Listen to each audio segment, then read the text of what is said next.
ધાંગ્રધા વશાડવા ચોકડી નજીકથી ગેરકાયદેસર ખનીજ વહન કરતા તત્વો સામે લાલ આંખ પથ્થરો ભરેલા 2 ટ્રકો ઝડપી પાડ્યા। ધાંગ્રધા મામલતદાર દ્વારા ધાંગ્રધા માલવણ હાઈવે પર વશાડવા ચોકડી નજીક કોઈપણ જાતની તપાસ પરમિટ વગર ગેરકાયદેસર પથ્થર ખનીજ કરતા 2 ટ્રકને ઝડપી લીધા, જેમાં સરેઆમ ગેરકાયદેસર ખનનમાં તમામ નિયમોની એસી-તેસી કરવામાં આવતી જોવા મળી। ધાંગ્રધા માલવણ હાઈવે પર વશાડવા ચોકડી પાસેથી ધાંગ્રધા મામલતદાર દ્વારા પરમિટ વગર ખનીજ વહન કરતા 2 ટ્રકને ઝડપી લીધા હોવાની વિગતો મળી રહી છે। જોકે ધાંગ્રધા પંથકમાં કોઈપણ રોકટોક વગર પથ્થર, રેતી, સફેદ માટીની ગેરકાયદેસર રીતે થતી ચોરી આમ બની છે। ખાણ ખનીજ વિભાગ વર્ષમાં એકાદ વાર કામગીરી બતાડવી પૂરતી રેડ કરે છે, તો ધાંગ્રધા પોલીસ કે જિલ્લા આરટીઓને ગેરકાયદેસર પાસ પરમિટ વગર ખુલ્લેઆમ ખનીજ ચોરી કરતા નંબર વગરના ડમ્પરો નજરે જ નથી ચડતા।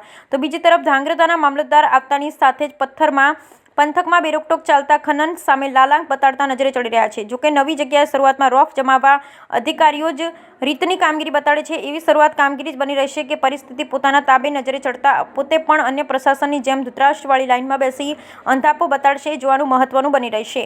હાલ તો ધાંગ્રધા મામલતદાર દ્વારા ધાંગ્રધા માલવણ હાઈવે પર વશાડવા ચોકડી નજીક કોઈપણ જાતની પરમિટ વગર ગેરકાયદેસર ટ્રકમાં પથ્થર ખનીજ વહન કરતા 2 ટ્રકને ઝડપી પડ્યા, જેમાં સરેઆમ ગેરકાયદેસર ખનનમાં તમામ નિયમોની એસી-તેસી કરવામાં આવતી જોવા મળી। Bureau report Hitesh Rajpara.